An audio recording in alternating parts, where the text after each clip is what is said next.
Welcome to the Best Team Wins podcast with Adam Robinson. He's talking to today's industry leaders and entrepreneurs about the people side of their business.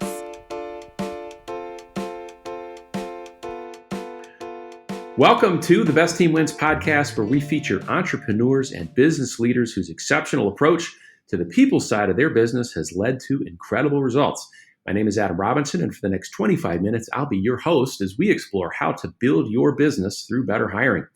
Today on the program, Bob Glazer is the founder and CEO of Boston-based Acceleration Partners. Founded in 2007, Bob has 120 employees, a number that's grown substantially this year, and is making it happen. Bob was recently named number 2 on Glassdoor's highest rated CEOs list with a 99% approval rating from his team. And a few years back, Robert decided to email his Acceleration Partners team every Friday morning with a leadership theme. They included a quote and a related tip or article around personal growth. And the email had such a positive response that Robert decided to expand the email outside the company.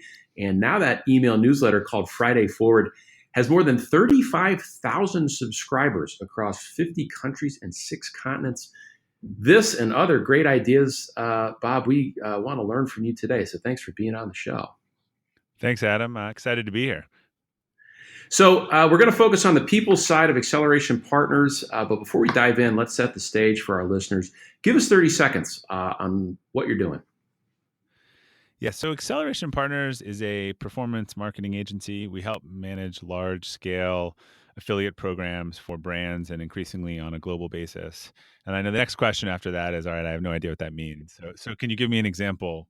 So I will. So, a brand such as, let me pick someone who's not a client.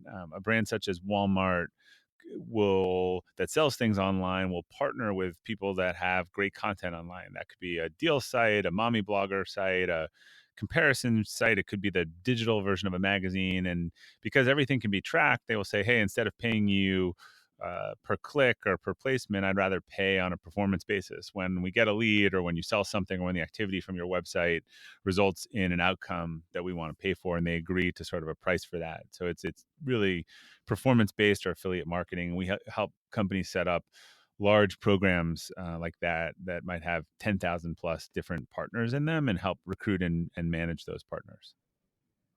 And if people want to learn more, what's the best way for them to do that?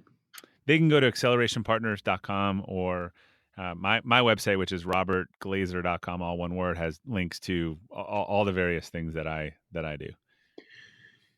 Let's go all the way back to the beginning. It's 2007. Give us a little bit of the genesis story, and take us through to that point when you knew you needed to expand beyond yourself. Yeah, so actually it'll tie to something we were talking about before the show. But when we started more as a consulting firm, I had a partner at the time, and we did more large engagements on sort of company growth and even some fundraising. We both really believed in growing consumer businesses, had spent time in venture, and came to understand that really the differentiator for most consumer businesses is customer acquisition, or really any business, but but particularly in the consumer's eyes, can you get customers profitably? And as the company scaled, we moved away from helping companies with that fundraising and strategy, and more towards that acquisition and marketing acceleration. And that's when we fell into the performance space. I think it was 2011. And I had really hit sort of $1 million in revenue in that inflection point where I was working 80, 100 hours a week. I was just, selling as much time as I had to give, had a couple people. And that's when I joined Entrepreneurs Organization EO. And I remember telling the recruiter, the membership chair, that I couldn't even do the training day because I just couldn't possibly turn off my phone for like 4 hours. And he put his hand on my arm. He's like, "You need this more than you know." So that was sort of a turning point for me. I had someone that I was contemplating. I think my first perform meeting was really bringing in kind of a number 2, and someone to help me grow the business and run the trains day to day. And that person's actually our president today, and has been a key role in helping to scale the business. And in fact, I'm the least involved in operations that I've ever been. Yeah, we've talked about Entrepreneurs Organization (EO) on this show a number of times. A number of our guests have been current or former members, and I had a similar experience to you, Bob. I mean, you go into the first meeting, $1 million or so in revenue, and just hair on fire, and thinking you got it, and you're looking for some tips on how to grow, and you suddenly realize you're doing it all wrong, and that selling time doesn't work, and everything you thought was right was wrong, and The guy working 5 hours a week who has the $20 million business has figured it out. yeah, you remember the first time you meet somebody and you're like, wait a second, you're running a $25 million business. You look calm. Everybody's doing stuff and it's working. And man, I want that. How do you do that? Turns out that's a lot easier said than done. And that was a little bit of the genesis of our culture because I was scared to grow. I think it was getting beyond myself. It was getting beyond anything I'd done. But also I was like, I don't want to be this big company where we have HR and all this stuff and it's not fun. And not like it was that fun, working 90 hours a week with your hair on fire. But I did make a conscious decision, which I seed some of the oats of our culture in terms of if we were going to do this, I was going to do it a different way. I really wasn't going to I was going to do it how I wanted to do it and not follow traditional playbooks and not build a company that I didn't want to go to work to. And actually, as we've gotten bigger and done stuff in different ways, it gets more interesting for me. And so that's something I hadn't anticipated at the time. So let's jump to culture. You mentioned an intentionality with wanting to build the culture. Describe the culture in your organization, and how have you shaped it from that first hire through to 120? That's you're approaching that point where everybody doesn't know everyone, and it just gets a little beyond you as the founder. Yeah, our culture really is our core values, and we have three. We used to have seven. I think when we got to about 5 million in revenue, and we kind of culled it down and said what worked and didn't work. We didn't. It's not like we changed them, but I think a lot of companies go through this updating. And our three core values are own it, embrace relationships, and excel and improve. And that really defines the people that work here and how we work and how we make decisions and encourage people. We train on those things, we reward on those things, we incentivize, we hire on those things. So that really defines a lot of how we are. I mean, we have a flexible work culture. We have most people work remotely.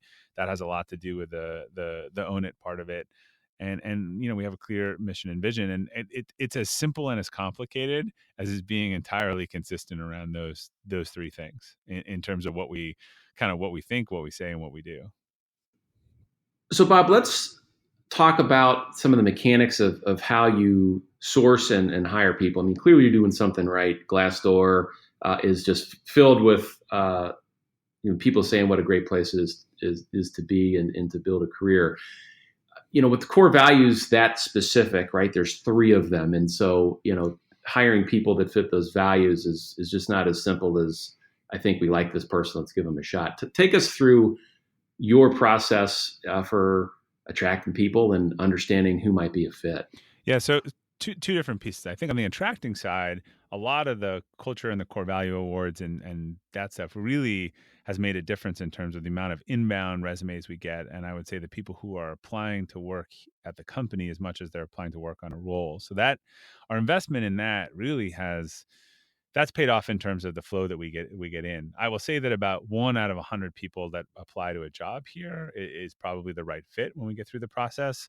And our interview process, which is pretty rigid and documented, probably about 100 pages of in total.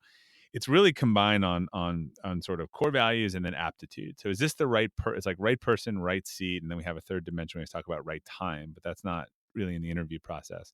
Is this the right person, and then can they do the job? And it's broken up really in those pieces and interwoven in there. So when we talk about like core values, we don't leave that to chance. There are probably 5, 6, 7 questions for each core value, and then there's ratings on what a 10 answer sounds like and what a 1 answer sounds like. And over a couple rounds of interviews, we're building a pretty good profile on that. One of the things that we always say, and we'll say it to the candidate, is there's a real difference between someone who likes our core values and is our core values. So if you like the notion of own it, but you're really not an own it person, and you need group decision making and you don't want to make those calls, you won't like this environment. You won't work well here. But if you really are that person, this will be a great job for you. So that's and then on the aptitude side, we always have some sort of test or project or something that mimics the work that people have to do in that role. We want to see them in their element. We want to see what it looks like. And a lot of people who struggle with whatever that is in the past have come back to us, say, "Oh, can I have another try? Or can I do this differently? Or I wish I would have, or something like that." And the response is kind of, for the people that have, this is the work. So for the people that have done well here, this is the stuff that's easiest for them. So it probably is a good sign that it's not a good fit if it's something that you struggled with, because on day one, this is what you're going to be, going to be asked to do. So, if look, anyone can learn anything, but if the job requires you, that role is right, kind of a great proofreader and clean copy, and everything you write in your exercise has typos in it. It's just not going to start well.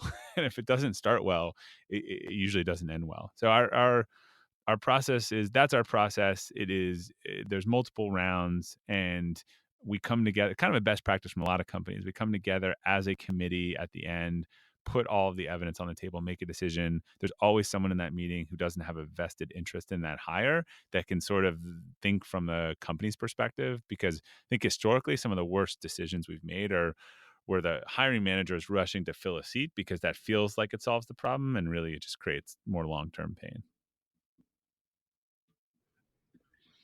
I'm sure it wasn't always a rigorous 100-page business process.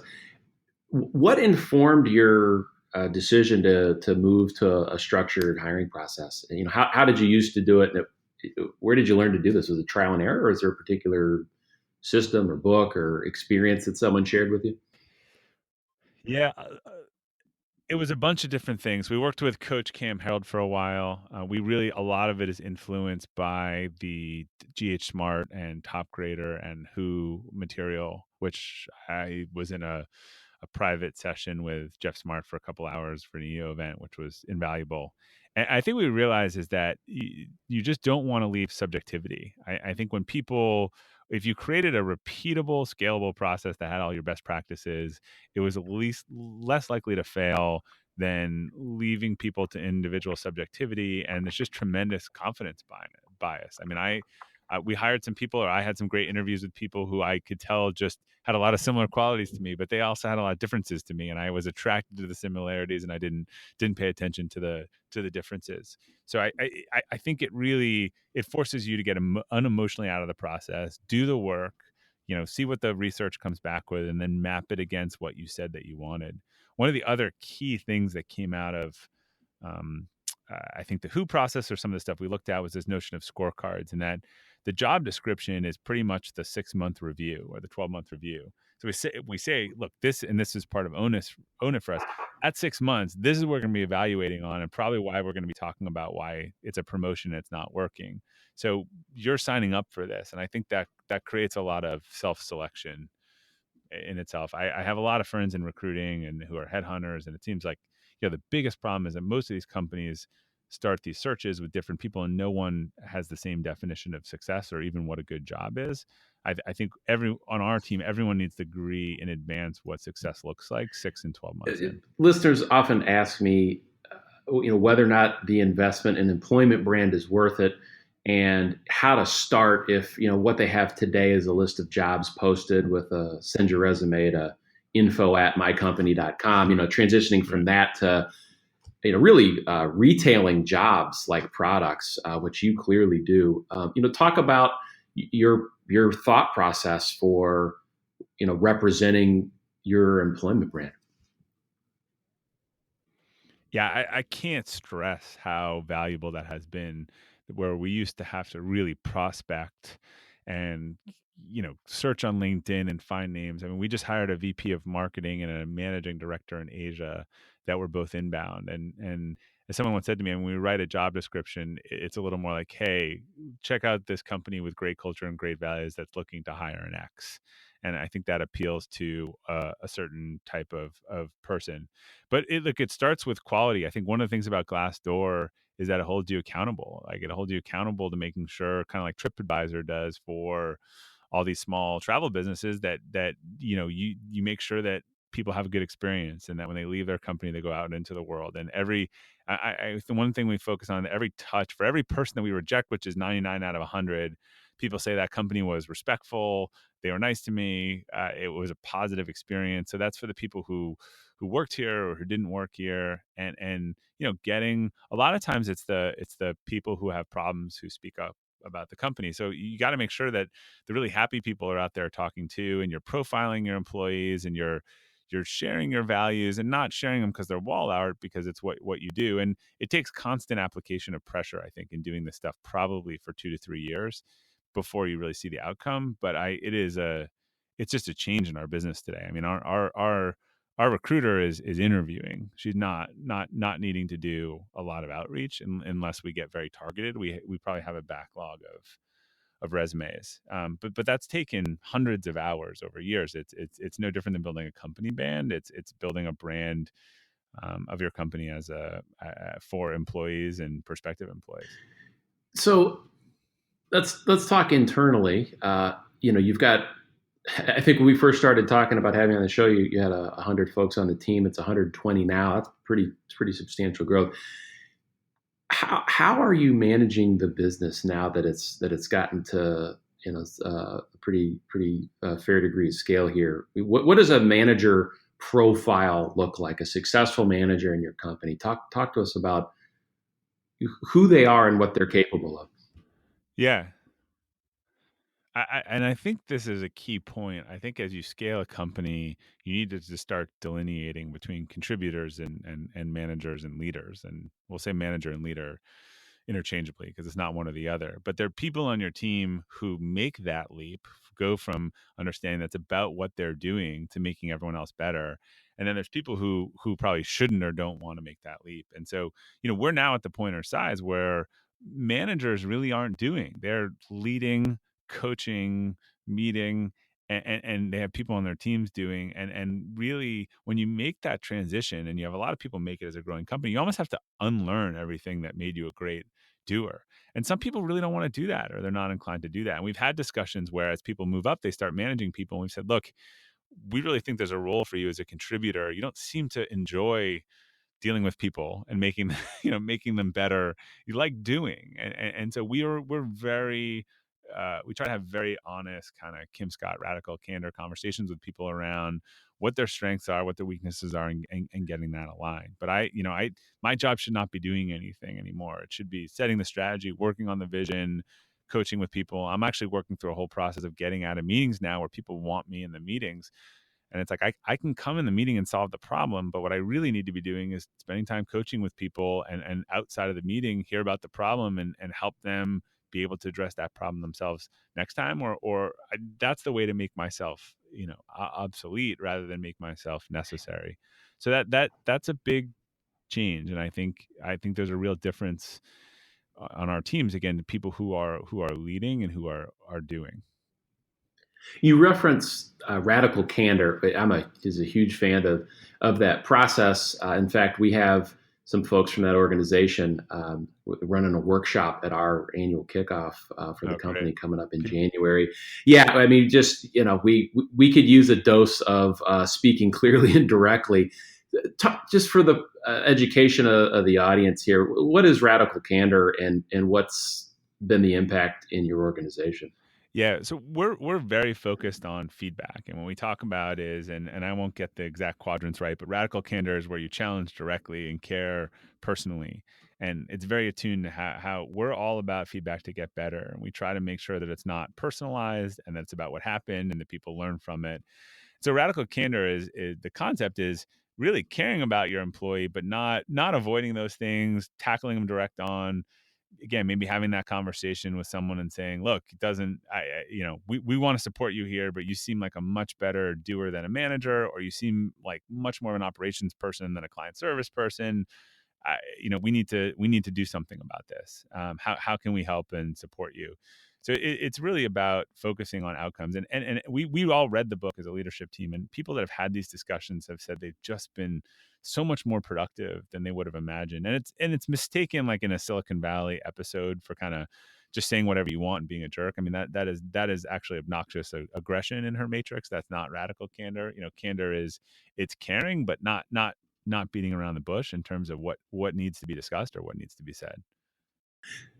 So talk to us about your feedback process. Let's say you've got somebody either new to the team or new to a role that, for whatever reason, is got a little bit of a learning curve climb that maybe they need to push, making.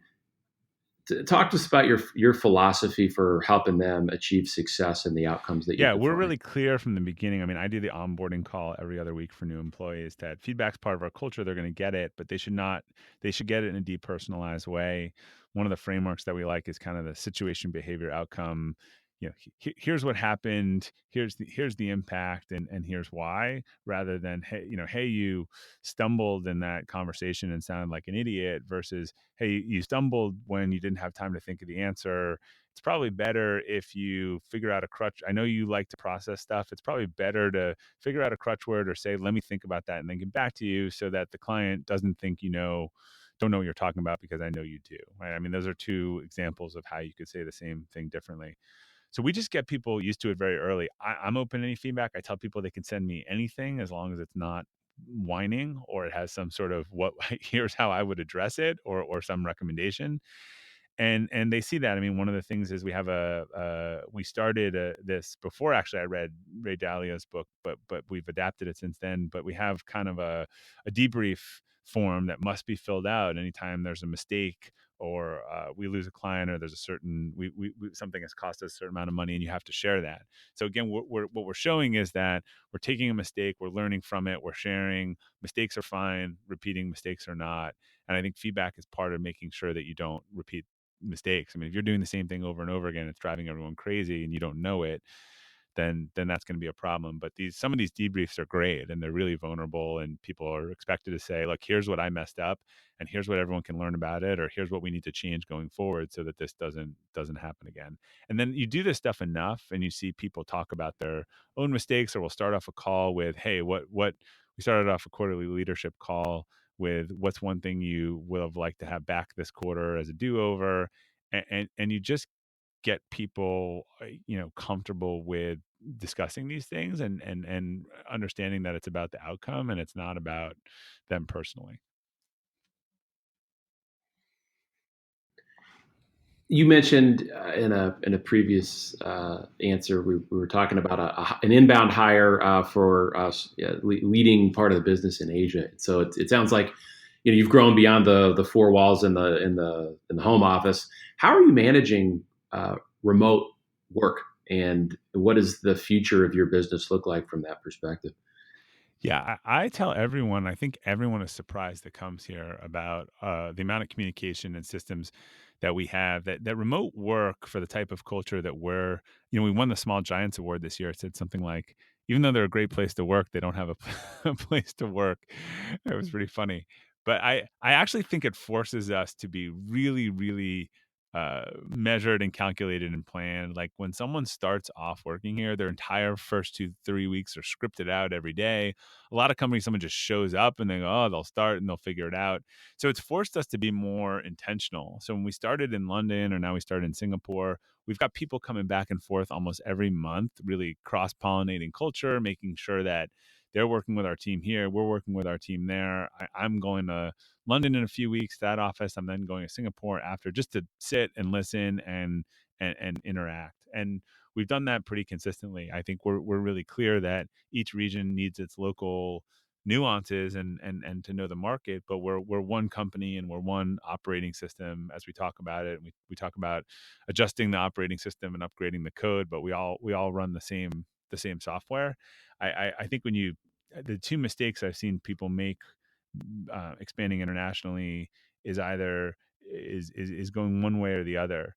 Sending like the whole U.S. team to the U.K. and not understanding the market, not understanding the context, and really failing, or hiring someone there and having them almost run as an isolated island and not be tied to the culture. And I think we heard enough of those mistakes on others, and we've specifically budgeted for even that investment of all those people going back and forth in the first 6 to 12 months to make sure you have the right foundations of the culture.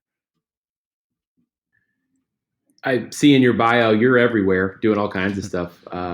Speaking, contributing thought leadership. You write for Inc. and Forbes and Entrepreneur and all kinds of great outlets. What's your message to businesses out there when you're writing and speaking? Yeah, I mean, my focus now, I actually just did a book deal for my second book, which is based on Friday Forward, which is tentatively to be called Outperform. It should come out next year, and it's on this concept of capacity building. So it's one of my key messages. I think culture is reflective of the self-awareness and the clarity of the founder about who they are and where they want to go and being authentic about that. And then but the key leadership tool that we have used is this notion of capacity building, and that when you're growing a company like you did or we are, 20-30% a year, your ability to not outgrow your team is you need to actually grow the team. And we have focused on holistic capacity building. How do we make our people on our team better, better overall, more healthier, more efficient with their time, better with priorities, all of that stuff. And what happens is we get the best version of themselves as work, but their kids get a better version of them and their spouse gets a better version of them. And we have people right now, we have a lot of focus on personal goal setting and really tying that and sharing those with each other. We've got people running marathons for the first time and doing all this stuff for the first time, and I really can see a correlation with performance. So rather than just burning people out and hoping they'll work more and changing them out, we've really focused on this investment in employees holistically and trying to grow their capacity across these four dimensions, which are spiritual, intellectual, physical, and emotional. And we've seen great results of that. For listeners who may be in that aspirational spot, perhaps hair on fire and hoping to scale, all of this sounds good. They've got to go execute it. What's one experience you could share, a piece of advice you could give for someone looking to start managing the people side of their business with intention? What's step one for someone looking to do this differently? I actually, and this goes to another EO event I went years ago. My leadership style for years was very patchwork. I took things from person, I saw that Adam did this and I like that, and Steve did this, and until I really went to a leadership retreat that was very introspective and figured out who I was and what I wanted, it was hard to then figure out what the company wanted and align all that stuff. So I really think the founder needs to step back, you know, spend schedule in 3 to 4 hours a week where they're out of the office, really thinking, writing, planning. But I think the key to long term success is really figuring out what you want and then getting alignment with your business and all aspects of your life around that. If you're not clear about what you want and where you're going, it's really hard to then ask others to join that mission with you, or even be consistent. I think you'll find out you know people every day saying, well, see, you wanted this on Monday and this on Tuesday, and you can just see the difference with people who've gotten real clarity around what they want and where they want to go. It translates, I think, into clarity for their business. The other one thing that I think we did the Cam Harold Vivid Vision, and that exercise of really drawing a picture of where your company's going to be in 3 years, what it's going to look like, getting everyone's input, putting that out there in the world. Everyone who I have talked to or has been part of programs where they have done a version of that has been shocked that these ridiculous ambitious goals that they set for 3 years and really wrote it out there and made it clear what it was going to look like and shared it with the company, that it all happened and usually is a faster rate. So I'm a big fan of planning, and so I think if you want to get somewhere, really understand who you are and then paint that picture in that road so that you can get the right people onto the bus with you. Thinking about the future for the business and specifically for the people and culture side of Acceleration Partners, if you were to come back on this show in a year and talk to us about whether or not you're able to successfully accomplish what you see as the biggest issue or opportunity in front of you to move the culture, the people side of the business forward, what will you be telling us happened a year from now? Yeah. So I'm trying to globalize our culture, which is a new challenge for me and for the company. And one of the mandates is no politics. And we're really trying to explain to people what that means and how to identify when they're making decisions that are right for them and their team and not the company as a whole, and the destruction that will cause. So I think if I was here in a year, I'd be really want to talk about that we had launched, we're in our second region now, and we've learned from our mistakes on the first region, and then we were launching a third region, and we had just really figured out how to launch, how to solve the culture thing, and how to find the right people who have the company's core values but have what we need locally, and that we felt like we had taken the same formula that made us such a great place to work in the US and then really translated that into whatever the global translation is. Ladies and gentlemen, that's the final word you've been learning from Bob Glazer, founder and CEO at Acceleration Partners. We heard about all kinds of great tools today and resources. Cam Harold and his COO Alliance with the Vivid Vision, great program. ghSMART, we've talked about a number of times, and the ghSMART team with top grading, and the book Who, all fantastic resources. We'll put those in the show notes. Bob, thank you so much for being with us on the program today. Thanks, Adam. It's a lot of fun. All right. That is a wrap, folks. Again, Bob Glazer, founder and CEO at Acceleration Partners. And this has been the Best Team Wins podcast, where we're featuring entrepreneurs whose exceptional approach to the people side of their business has led to incredible results. My name is Adam Robinson, author of the book, The Best Team Wins, which you can find online at www.thebestteamwins.com. Thanks for tuning in, and we'll see you here next week.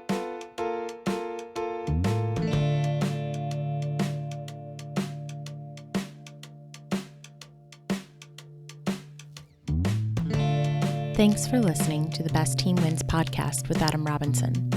You can find out more information about Adam and his book, The Best Team Wins, Building Your Business Through Predictive Hiring, at thebestteamwins.com. Thanks again for listening, and we'll see you next week.